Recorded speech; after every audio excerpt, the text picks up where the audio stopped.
It wasn't the chandeliers or the imported orchids that caught my eye when I walked into the Somerset ballroom that morning. It was her voice, sharp, commanding, echoing across the marble floor like she owned every inch of it. Tinsley Calder, dressed in head-to-toe white like some kind of bridal influencer, stood in the center of the room waving her arms at my staff as if they were stagehands in her personal production. A young server passed by with a tray of wine glasses. She snapped her fingers, not even looking. "You there! Those glasses are all wrong. Where's the imported crystal I requested?" She spun around dramatically, her eyes scanning the space, and then they landed on me. For a moment, she paused, lips parting in confusion, and then came the smile, not the warm kind, the kind that pulled at the corners of her mouth like a mask she wore too often. "Oh, my God," she said, pointing at me with manicured fingers. "Can someone get security? There's a homeless woman standing in my event space." My staff froze. The violinist doing sound check actually stopped mid-note. A beat of silence wrapped the room. I didn't speak. I didn't move. I just stood there, perfectly still in the hotel I had built from scratch, brick by bloody brick. The same hotel she had somehow managed to book behind my back, using a third-party vendor, with a fake name on the contract. "She's not supposed to be here," Tinsley added, louder this time, her voice rising into a pitch that bordered on theatrical. "Get her out." One of my newer employees took a cautious step forward, clearly unsure. "That's Miss Calder," he said quietly. Tinsley blinked. Then she laughed. "No, sweetheart," she said, brushing her hand through the air like swatting a fly. "Vivian Calder doesn't dress like that. Well, she lives in that sad little house by the vineyard, drives that dusty car. You really think she owns this?" She spun again for effect, arms wide, like a magician revealing a trick.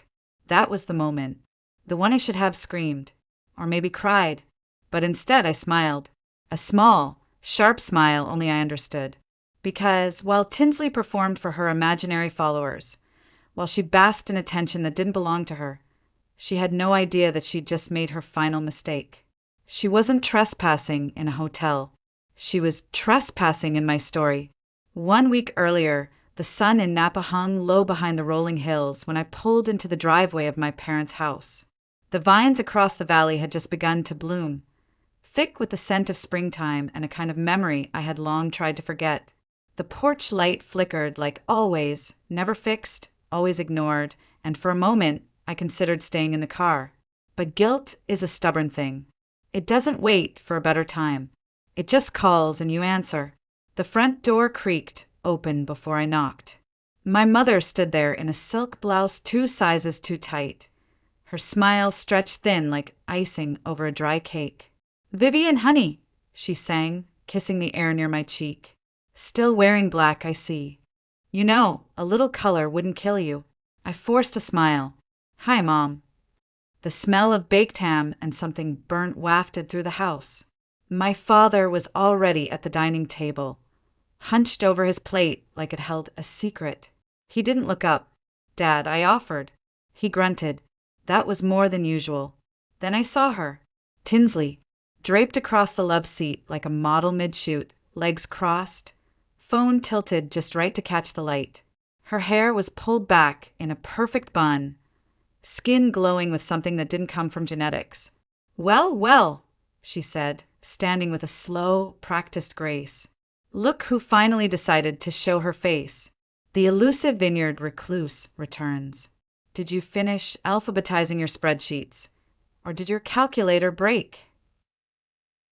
I didn't respond.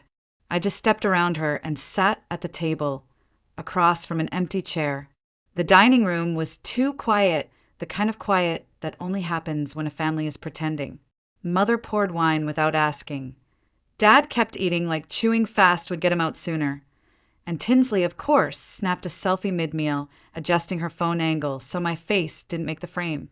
I should have left. But instead, I picked up a piece of bread and tried to believe that this was just another dinner. Then Tinsley clinked her glass. I have something to share, she said, beaming. My 33rd is coming up, and I've decided it's going to be iconic. Kardashian-level iconic. I sipped slowly. I found the perfect rooftop in the valley, she continued. Champagne wall, live jazz, drone footage, even a horse-drawn carriage. Think Paris, but warmer and with better lighting. She paused, letting the room fill with her fantasy. Total cost? Just under $180. I nearly choked. She turned to me, her voice smooth as poison. And you, big sister, get to make it happen. I mean, come on, it's not like you're doing anything real with your money. The room went silent. Even the old clock on the wall seemed to hesitate. I looked at Mom, waiting for her to intervene. She tilted her head. Sweetheart, it really would mean a lot to Tinsley. You've been so blessed lately. Isn't it time you gave a little back? Dad didn't say a word, didn't even blink. That was when it hit me. Not like a revelation, but like a quiet truth finally surfacing. I wasn't family. I was funding. I drove home without turning on the radio. The hum of the engine was the only sound I could stand, steady and unchanging, like the breath I had to remind myself to take. My little house sat tucked between two hills on the edge of the valley, half hidden by olive trees and wild roses I never got around to pruning. The porch light worked here. It always had. Inside, I kicked off my shoes, poured a glass of red, and sat at the kitchen island. No music, no TV, just silence, the kind that stretches out like a blank page and dares you to write something on it. My laptop blinked at me from across the counter, waiting for me to pretend everything was normal. Then my phone buzzed. Aina, check Tinsley's Instagram. I hesitated for exactly 3 seconds before unlocking the screen. And there it was, a video story, a split screen. On the left, Tinsley, wrapped in a designer robe, sipping champagne and laughing with her event planner. The lighting was golden, the music soft and smug. On the right, a video of my car pulling into my driveway. My old Volvo, paint slightly faded from too many summers under the sun. Windows down, my hair pulled back, no makeup. The caption read, "When your rich sister lives like she's in witness protection." I stared. The comments were already rolling in. At least she's not pretending to be someone she's not. That house screams therapy bills. LMFAO, she drives that. My jaw tightened until I thought it might crack.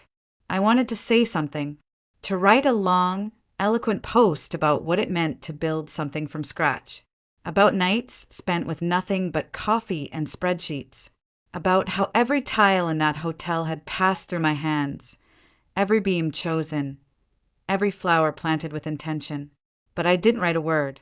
I just sat there, staring, as strangers laughed at a life they didn't understand, as my sister turned me into a joke for likes, as the girl I once shared a bunk bed with turned me into entertainment. She thinks this is about a birthday party. She has no idea what she just started. 2 days passed. I ignored every call, every text. Aina even offered to take my phone and throw it into the Napa River, and honestly, I almost let her. But instead, I shut off notifications and buried myself in zoning permits and vendor invoices. I worked like a woman, trying to sand down the edges of her rage. And still the video stayed up. Still the likes climbed. Still, people who didn't know my name reposted it with laughing emojis and hashtags. Aina tapped her fingers on the conference table. She's not going to stop. I know, I said, but she's not the one I'm worried about. She raised an eyebrow, but I didn't explain. Not yet, because I'd seen it coming, not all at once, but in slow pieces, like a leak behind drywall. And now the wall had cracked, and behind it rot. That afternoon, the sky over Napa dimmed behind a layer of silver clouds. I was reviewing vendor contracts when I saw the outline of a woman through the frosted glass of my office door. Familiar posture, too familiar. My stomach sank. Celeste Calder never made appointments. She breezed in like wind through an open gate, arms full, perfume arriving 3 seconds before her. "I thought I'd stop by," she announced, placing a Tupperware of banana bread on my desk. "Still no receptionist? You really ought to make this space more welcoming." I looked up from my screen, forced a smile. "Hey, Mom."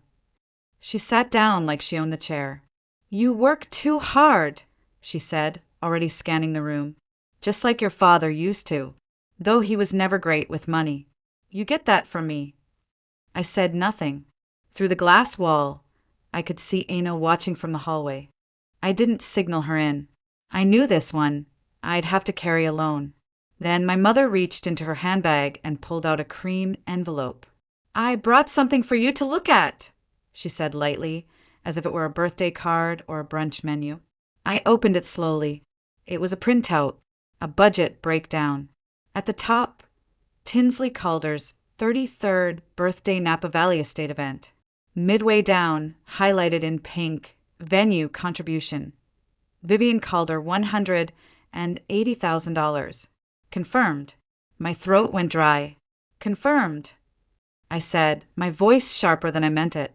Celeste didn't flinch. "Sweetheart," she said calmly, "let's not make this harder than it needs to be. You know Tinsley doesn't have that kind of money. And your father and I, well, we're on a fixed income now." "She humiliated me," I said, jaw tightening, publicly, "on purpose." "She was being playful," my mother replied. "She mocked my life. She's going through a phase." I stared at her. "You're really asking me to pay for the person who used me as a punchline?" "I'm not asking," she said. I blinked. "I'm showing you the plan. You've always been the responsible one, Vivian.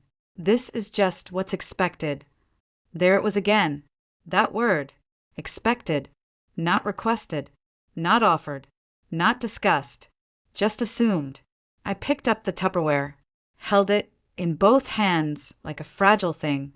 "Thanks for the bread," I said flatly, handing it back across the desk. She looked genuinely surprised. Hurt, even. Like I'd slapped her. "Don't be like this, Vivian. You're making it so dramatic." "I think you've confused the definition of that word," I said. She stood, smoothing the front of her blouse like she'd just closed a deal. "Let me know if you want the planner's contact. You're going to love her. Very boutique." Then she turned and walked out, leaving behind the faint scent of roses, guilt, and entitlement. I didn't tear the envelope.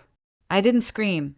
I just stood at the window, watching the vineyards sway in the wind, jaw locked in place. They didn't ask. They assumed. They never ask. That night, I didn't turn on the lights. I walked through the house with only the low glow from the hallway sconce. The envelope still sat on my desk, unopened now, but not unread. The banana bread sat wrapped in plastic on the kitchen counter, like a peace offering laced with quiet threat. I poured another glass of wine. My hands were steady, but my chest ached like something had been pressed down on it all day. I tried to work, lease renewals, payroll schedules, event permits, but my fingers wouldn't move. My eyes stayed fixed on the screen until the letters blurred. Then, like smoke curling through a crack in the wall, the memory crept in. I was 10. The hospital sheets were thin, itchy against my legs.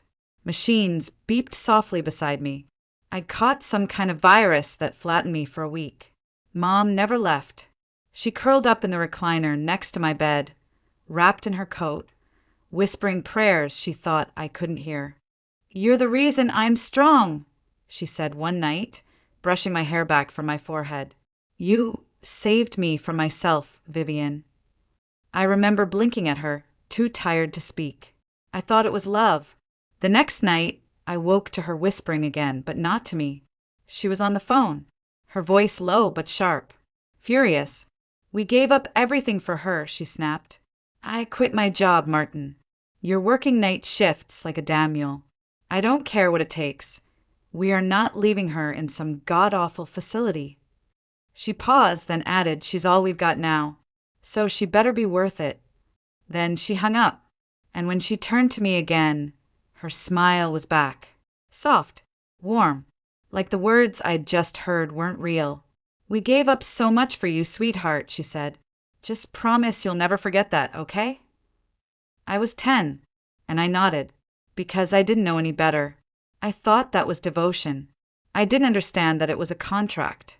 Back in the present, I opened the freezer, slid the banana bread inside between the frozen peas and an old bottle of vodka. Closed the door, like sealing a tomb. "I'm not your debt to collect," I whispered. "I'm not your redemption story." I didn't cry. I didn't smile. But for the first time in a long time, I felt something solid under my feet. Like the ground had stopped shifting. Like maybe I wasn't the broken one. I used to think being needed meant being loved. Now I'm not so sure. The next morning, I was at my desk before dawn, the vineyards outside still cloaked in shadow. I hadn't slept, not really, but for the first time I felt awake, alert. Something had shifted in me, a clarity that sliced through doubt like a blade through silk. My inbox blinked impatiently with unread emails, client inquiries, vendor confirmations, requests for tastings. But none of it seemed important now. I was staring at the screen, eyes narrowed, when Aina walked into my office holding a thick, cream-colored envelope. "Courier dropped this off," she said, setting it down carefully as if it might bite. "From Tinsley's fiancé's assistant. Marked urgent. Addressed to you personally." I didn't speak as I opened it. Heavy, embossed paper, gold trim. The kind of document made to impress or intimidate. My fingers stilled as I read. "Family Contact assumes responsibility for all unpaid balances, fees and penalties, including legal and collection costs." I laughed. Short, dry. She really thought I wouldn't read this. Aina crossed her arms. "She thought guilt would sign it for you." My hand tightened on the contract, not enough to wrinkle it, just enough to feel its resistance. I stayed quiet, staring at the bold print. Anger surged through my chest, not hot, but cold and precise, like the edge of a knife left in ice. Slowly, deliberately, I slid the entire packet into the bottom drawer of my desk. Aina raised an eyebrow. "You're keeping it?"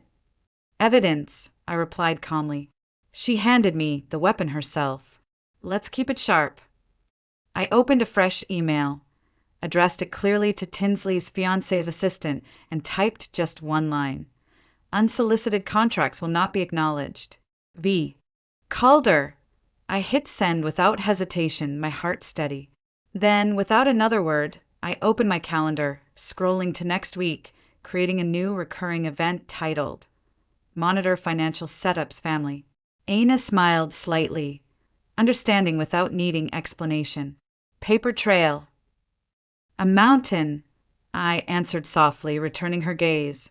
It wasn't revenge, not yet. It was simply strategy, the first move on a chessboard they didn't even know existed. I leaned back in my chair, watching the vineyards slowly brighten as the morning sun broke over the hills. The world outside kept moving, unaware of the silent war beginning in a quiet hotel office in Napa. This wasn't about family anymore. It wasn't even about the money. It was about finally drawing the line between what they expected and what I was willing to give. And this time I was done giving quietly. Saturday morning broke, gently over Napa, sunlight spilling softly across Somerset's elegant facade. Everything felt quiet, almost serene, but inside, a storm was already brewing. I stood at the reception desk, eyes scanning the morning's bookings, when Aina rushed over, her face clouded with worry. "Vivian," she said, voice tense, "did you authorize a private event next weekend?" "No," I replied slowly. "I haven't touched next weekend's calendar." Aina's eyebrows knitted tightly as she turned the screen toward me. My eyes froze on the entry, marked clearly, client name, SC3. My stomach twisted into a cold knot. "She wouldn't," I whispered, more to myself than Aina. Aina tilted her head. "She might." We hurried to the back office, pulling up records, tracing through the bookings made via third-party agencies. My fingers flew across the keyboard, scrolling rapidly until we landed on the reservation confirmation. It was all there, every outrageous detail. Ice sculptures imported from Europe, candles flown in from Provence, even a special sound permit for live music. And under contact details, disguised carefully yet carelessly obvious. SC3 Productions, Tinsley called her. My breath caught sharply. She booked my own hotel, right under my nose. Aina's gaze hardened. She's counting on you backing down in public. My jaw tightened, a quiet, controlled rage simmering beneath the surface. Then let's make sure she earns every inch of it. From the security room, we watched footage from yesterday afternoon.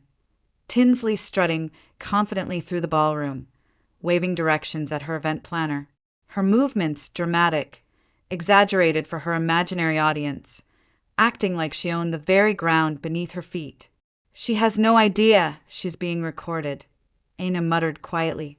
I leaned back, arms crossed tightly, never once taking my eyes off the screen. She thinks I won't dare challenge her openly. Aina glanced at me, understanding dawning across her features. What are you thinking? I took a slow breath, feeling something lock firmly into place inside me. Document everything. Every interaction, every demand, every insult. I want a file so thick it speaks louder than any denial. She nodded once, decisive. Consider it done. We stepped back into the foyer just as the morning bridal brunch began to fill the room with soft laughter and gentle chatter. They moved in quiet celebration, blissfully unaware of the battle quietly unfolding behind closed doors. This wasn't about candles or contracts anymore. It wasn't even about a birthday party. It was about control, about who really owned the name on the gate. And this time, Tinsley had crossed the wrong line. She had unknowingly given me exactly what I needed, a stage, an audience, and a reason. I would not shout, I would not scream, but the message would be unmistakable. She thought she was untouchable. She was about to find out she was wrong. 2 days later, the Somerset ballroom glittered under 1,000 tiny lights. Orchids cascaded elegantly along marble banisters.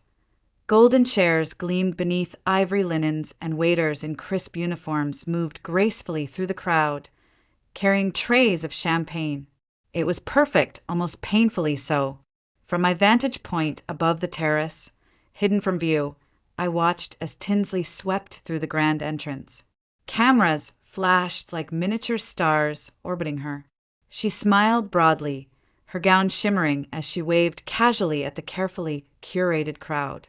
Reporters leaned in, eager for her words. The chandeliers were imported from Austria, she said proudly, voice ringing clear and bright. Everything you see here was personally curated. You don't find quality like this just anywhere. A young journalist raised her hand eagerly. And who owns this stunning venue, Miss Calder? Tinsley hesitated, just a heartbeat too long. We have connections, she answered vaguely, eyes darting slightly. Let's just say the owner prefers discretion. That was my cue. I adjusted the cuffs of my navy blazer, straightened my spine, and walked down the grand staircase. Each step calm, deliberate, undeniable. Heads began to turn, whispers following in my wake. Tinsley's confident posture faltered, eyes widening slightly as I approached. The room grew quiet enough to hear the gentle clink of crystal glasses set down hurriedly onto tables.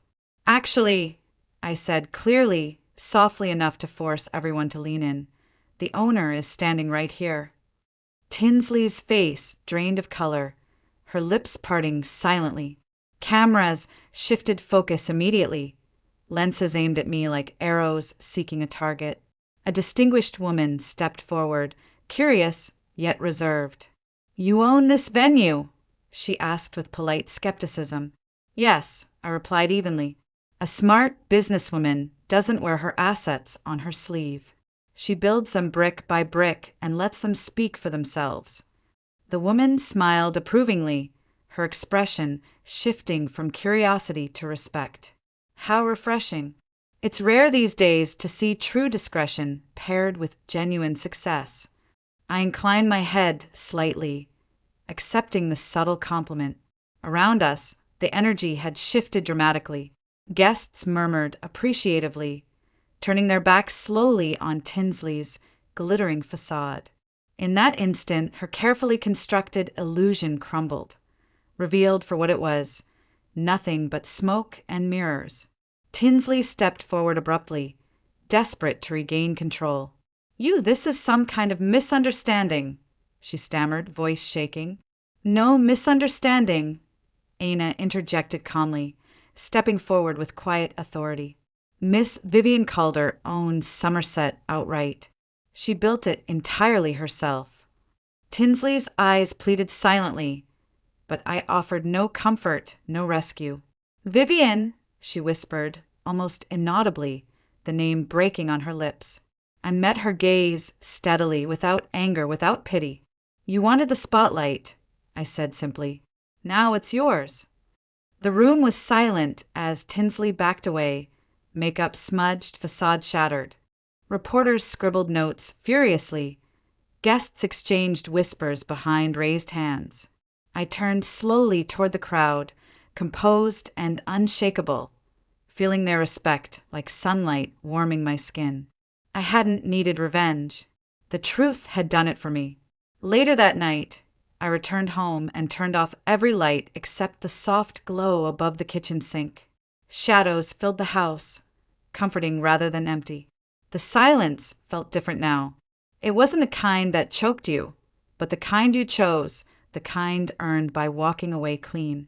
As I poured myself a cup of tea, the phone buzzed softly against the counter. The caller ID read Dad. For a moment, I considered ignoring it, but something urged me to answer. When I picked up, his voice came through hesitant, weary. Vivian, he began carefully, like stepping onto thin ice. Your mother is upset. I didn't respond. He took a shaky breath. We just want the family to stay intact. Intact? I echoed softly. It's never been intact, Dad. It's been built around Tinsley like a house of cards. He didn't deny it. Silence filled the line again, heavy and fragile. Finally, I spoke gently. I'm not angry anymore. I'm just done. You don't mean that, he whispered. I do. I hung up gently, sliding the phone into the drawer beside the sink, closing it like sealing a quiet goodbye. The distant lights of Napa blinked softly outside the window, small islands of warmth in the darkness. Music drifted faintly from a vineyard tasting room down the road, melancholy and comforting. I stood still for a long while, feeling something new and unfamiliar settle deep within my chest. Not sadness, not joy, just a steady, quiet sense of freedom. My phone buzzed again, a text this time. My hand reached out slowly, half expecting another argument. But instead, I found a message that stopped me cold. You were right. I should have stood up. I'm sorry, Dad. I read it 5 times. Then, slowly, deliberately, I deleted it. But as I did, a quiet smile touched my lips. It wasn't forgiveness exactly, nor was it bitterness. It was simply acceptance, something lighter, clearer, sharper. I used to think revenge would taste sweet, like victory or triumph. But it didn't. It tasted like this, a peaceful, quiet exhale, releasing years of guilt that were never mine. Somerset continued to thrive. Bookings flooded in faster than ever before, news outlets sniffed around for interviews, and Aina joked that we'd soon need another location just to handle demand. And yet, none of it felt frantic anymore. Everything felt clear, deliberate, unhurried. Late that night, out of sheer curiosity, I checked Tinsley's social media. Her latest video was muted, stripped of the glamour she once wore like armor. No filters, no background music, just raw silence. I didn't watch all of it, not because I couldn't, but because I didn't need to. I closed the app, turned my phone face down, and took another sip of tea. Maybe that was the real revenge, not winning, not defeating someone else, but choosing myself quietly without explanation.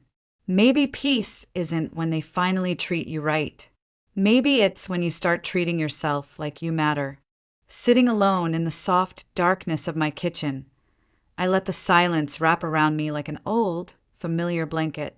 The teacup had long since cooled in my hands, yet I held on to it anyway, absorbing its comfort. Outside, Napa slept under a moonless sky, vineyards resting quietly, waiting patiently for dawn. In the calm stillness, I finally understood something that had eluded me my whole life. It wasn't the betrayal or humiliation that had hurt most. It wasn't the way they'd turned my life into a punchline, or even how they'd tried to rewrite my story without my consent. No, it was how easily I'd allowed it. How I'd carried guilt that never belonged to me, paying debts I never owed, chasing acceptance I never needed.